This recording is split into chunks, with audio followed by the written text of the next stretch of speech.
Hey, my name is Tox Aritere. Welcome to my journal entry. The date is the 17th of November 2022, and it's a short one. My safety isn't in jeopardy. It's the feeling of security that's at stake.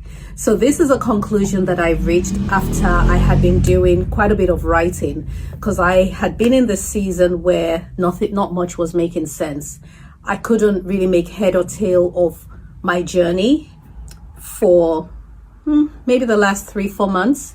It just didn't make sense to me. And in my mind, I'm dealing with it and I'm just kind of going through, but I eventually decided to address my greatest fear. And I started writing about, maybe not my greatest fear, but a dominant fear I was having in that season.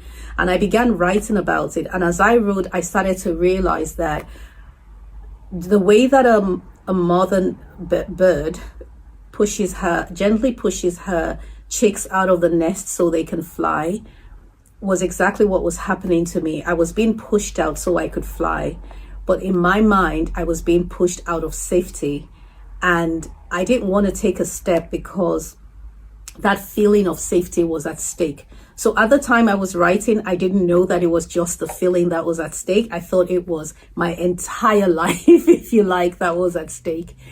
But as I wrote, I began to understand that everything I was experiencing was actually emotional, because no one had given me a blueprint of how my journey was going to go. And yet here I was saying that I'm on the wrong path. Things are not working out the way it's supposed to. This is very confusing. I don't understand what's going on here. And my response was just to sit down and wait for the season to end. Because that's what fear does. Fear paralyzes you and stops you from moving. So I refused to move, and I didn't want to move because I felt that everything around me was fragile, and one wrong move and it would all come crashing down. So I found myself just sitting still. On the surface, on the outside, I may have looked busy, and to my family and friends, it might have looked like, yeah, she's progressing and she's moving forward. But I was externally busy, but internally I wasn't progressing at all. I was hearing what God was teaching me in the season. I could hear the lessons, I could hear the instructions, but I didn't learn them. I didn't take them in and put them to practice because I couldn't move. And so through writing, I found out that it was really just an emotion of fear that was keeping me stagnant. There was no real risk. And I came to that conclusion using one analogy and a quote that I read by Patrick Overton. The analogy is when a bird pushes its chick out of the nest, and it thinks that the chicks would think that they were falling to their death, but really the mom was pushing them out so that they can fly, not so they can fall. And the quote that actually helped me is one by Patrick Overton, and it says, "When you come to the edge of all the light you have and must step into the darkness of the unknown, believe that one of two things will happen. Either there'll be something solid to stand on, or you'll be taught how to fly." So I'm about to learn how to fly, but I thought that I was falling to the ground. And I recognize that the quote actually says believe. It's an instruction. You know, there are situations that you come to in life that you cannot afford to let your emotions lead you. You have to actually make a conscious decision that this is what you're going to do. The second lesson that came out of that was understanding that there's a difference between thinking and rearranging your knowledge.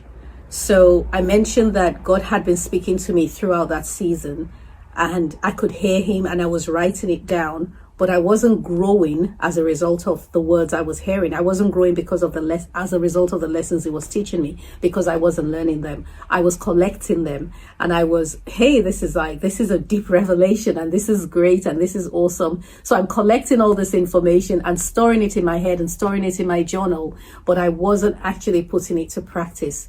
And it's what happens when you feel vulnerable. I was feeling very vulnerable. And when you feel vulnerable, you don't want to do anything new. You just kind of want to keep that sense of safety, and you don't want to try new things. You don't want to try new instructions. You don't want to go in a new direction.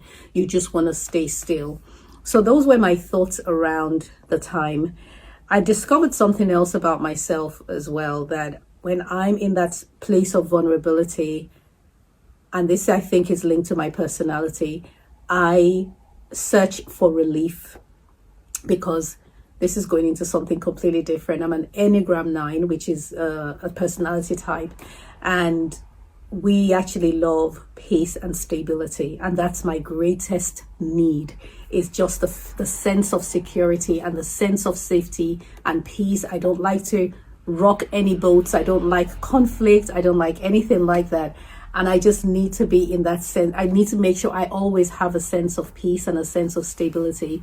And I discovered that I will, when I'm feeling vulnerable, I will go to any lengths to have that sense of peace. And sometimes the lengths may not be good lengths. And I found myself picking up a habit, emotion wise, that was very bad for me, that had no benefit whatsoever, but it was the one way that I could deal with it. And it did, I wouldn't even say it brought me peace. It was just a distraction.